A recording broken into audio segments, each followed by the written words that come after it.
ជម្រាបសួរបងប្អូនទាំងគ្នានៅក្នុងវីដេអូនេះខ្ញុំនឹងចែករំលែកបងប្អូនទាំងគ្នាអំពីជំងឺកាមរោគចំពោះបុរសជំងឺកាមរោគចំពោះបុរសគឺវាកើតឡើងភាគច្រើនចំពោះបុរសដែលគាត់រួមភេទជាមួយនឹងដៃគូខាងក្រៅដែលគាត់អត់បានស្គាល់នៅប្រវត្តិនារីម្នាក់នឹងច្បាស់លាស់ហើយគាត់រួមភេទទៅអាចឆ្លងជំងឺកាមរោគចូលទៅក្នុងខ្លួនហើយជាទូទៅស្ត្រីដែលគាត់រួមភេទជាមួយនោះគឺគាត់ស្ត្រីនោះគឺអត់មានរោគសញ្ញាអ្វីទេប៉ុន្តែនៅពេលដែលបរិះនោះទៅរួមភេទជាមួយគាត់បរិះនោះឆ្លងមេរោគពីគាត់មកបរិះនោះអាចលេចចេញនៅរោគសញ្ញានៅក្នុងកន្លងពេល2ទៅ5ថ្ងៃក្រោយនៃការរួមភេទចំពោះរោគសញ្ញានៃជំងឺកាមរោគគឺអាចលេចចេញនៅរោគសញ្ញានៃការហូរខ្ទុះ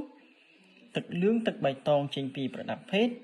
ការនោមឈឺនោមក្រហាយនោមអត់អស់ហួលពងស្វះឈឺលើថ្ងាសឬក៏មានលក្ខណៈនៃការរលាកក្បាលលឹងចំពោះរោគសញ្ញាដែលខ្ញុំបានរៀបរាប់នៅខាងលើហ្នឹង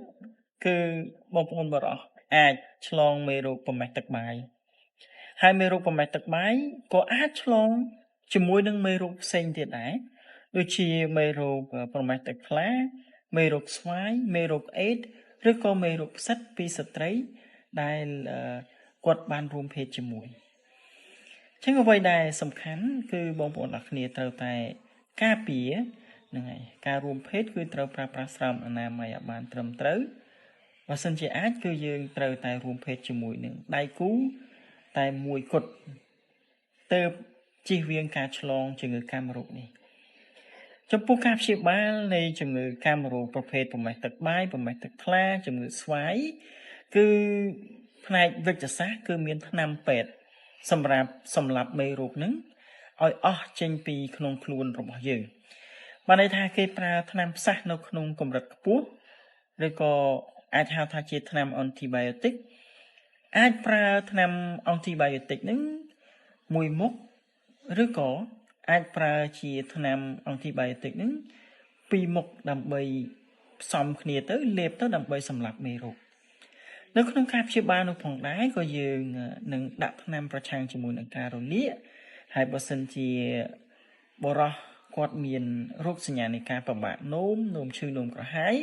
គឺអាចនឹងទៅប្រើប្រាស់ថ្នាំដើម្បីដោះស្រាយបញ្ហានោះផងដែរសូមបងបុរសទាំងអស់គ្នាប្រញាប់ព្យាបាលដើម្បីឲ្យជំងឺកាមរោគរបស់បងប្អូនទាំងគ្នាជាសះស្បើយហើយកុំឲ្យមានបញ្ហាในការឆ្លងទៅដល់ប្រពន្ធបងប្អូនទាំងគ្នាដែលអាចធ្វើឲ្យគាត់មានបញ្ហាជាច្រើននិងស្មុគស្មាញបន្ថែមទៀតផងដែរប្រសិនបើបងប្អូនទាំងគ្នាមានបញ្ហាសុខភាពបរិះហើយមិនចង់ទៅពេទ្យហើយមានភាពខ្មាស់អៀនអត់ចង់ទៅពេទ្យបងប្អូនទាំងគ្នាអាចឆាតចូលក្នុង Telegram របស់ខ្ញុំនឹងប្រឹក្សាយោបល់ជាមួយនឹងបងប្អូនទាំងគ្នាដោយរក្សាការសម្ងាត់មិនឲ្យមាននរណាម្នាក់ដឹងអំពីបញ្ហារបស់បងប្អូនទេម្យ៉ាងវិញទៀតនៅពេលដែលបងប្អូនព្យាបាល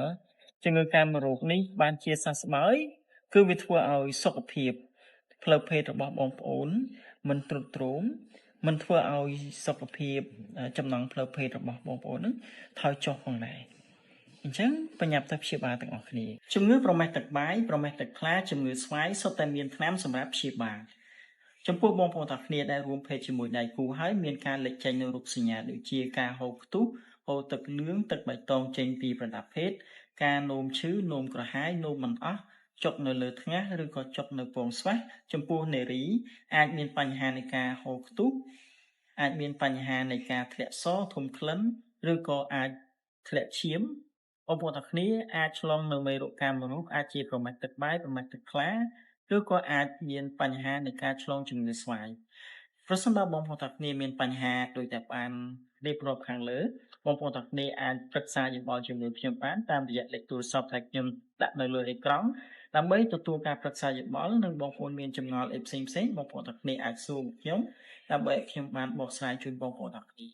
ចំពោះការប្រឹក្សាយោបល់គឺមិនមានការបង់ប្រាក់អ្វីទាំងអស់បងប្អូនទាំងគ្នាអាចសួរចម្ងល់ផ្សេងជាមួយខ្ញុំបានដោយឥតគិតថ្លៃ